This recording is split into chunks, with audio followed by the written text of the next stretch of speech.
You see a woman walking down the street who is willing to earn money for sex, and it's easy to come up with names like prostitute. But that also suggests she wants to wear those shoes, and too often that's not the case. She's a victim of sex trafficking. ABC 2 News investigator Cheryl Connor spoke to a Baltimore woman who broke free from a pimp. Her freedom wasn't easy, but the scars are starting to fade. She is a survivor after going for an emotional and physical ride, ending up 2,000 miles away from home. The story she tells will make you look at people walking down the street with a more sensitive eye. Amazing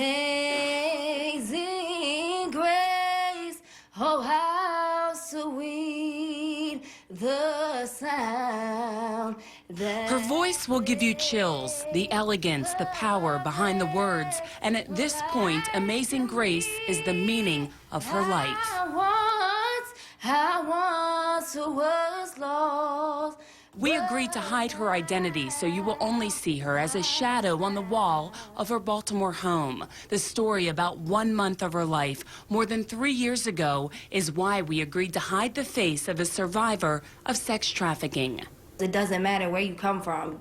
You're a woman, you can make money, they can come after you. Using MySpace, she says a friendship formed with the makers of 424 Records. You can find them on YouTube. The videos were eventually used as evidence in federal court. Legal documents show 45-year-old Alarcon Wiggins is labeled as the main pimp, but the U.S. Attorney's Office says he had 9 other co-defendants. The Baltimore survivor says his pimp game was one-sided and based on manipulation.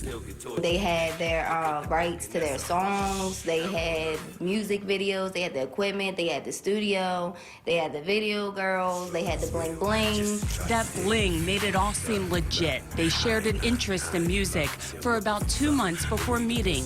Raised in the church, Amazing Grace is her foundation, but she hoped R&B would give her a break in the business. Like, oh yeah, I really like that. You really need to get on a track with us. You know, you really need to do some music with us. You're talented, you're this, you're that. So, of course, I'm like, hey, why not? 22 years old, she thought she was going after a dream. June 2010, the tour began, swinging through southern states first. The music was quickly silenced. We couldn't talk with anybody for whatever the reasons were. The girls started talking to me about stripping. That's like when I started hitting the strip club, because they're like, you need to make money to contribute to this, to contribute to that. So how often did you start stripping? Every day. All day. Against her will, she hit the clubs from noon until 2 a.m. Every dime was turned over to the pimp. The indictment against Wiggins says the women earned about $300 a day from stripping, but then came the so-called overtime work. Overtime is pretty much when you step out of that club, you need to go make more money. And way making more money is find a man that wants sexual favors and that's gonna pay you for it. And if you didn't make enough, documents say women were whipped. If you were out there, why didn't you run? A lot of people ask that question. And when you have somebody that threatens your life or you have no idea, first you're not educated in this scenario, you're not gonna go to the police because you're terrified. Some of the women worked at Shea Joey's on the block in Baltimore. Their pimp game is all too familiar, according to Melissa Snow, child sex trafficking specialist for the National Center for Missing and Exploited Children. You know, they're masters of manipulation. They are very good at identifying a vulnerability in somebody's life, whether that's a tangible vulnerability like food, shelter, clothing, or something that's more intangible, is talking about love or belonging or a hope or a dream.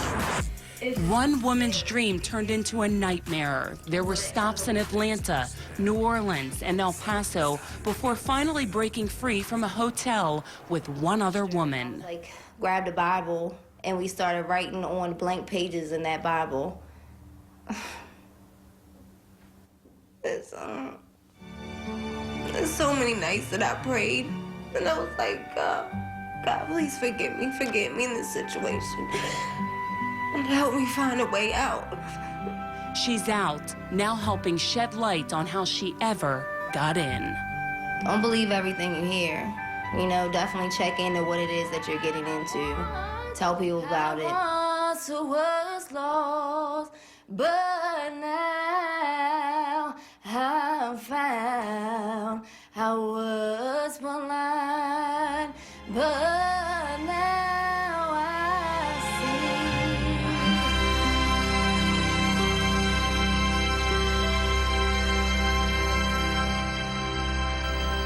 In November of last year, Alarcon Wiggins was sentenced to over 17 years in prison. Federal prosecutors say he and 9 other Baltimore residents have been convicted and sentenced as part of the investigation. If you are a victim of sex trafficking or you know someone else and need assistance, you're asked to call the National Human Trafficking Resource Center at 1-888-373-7888.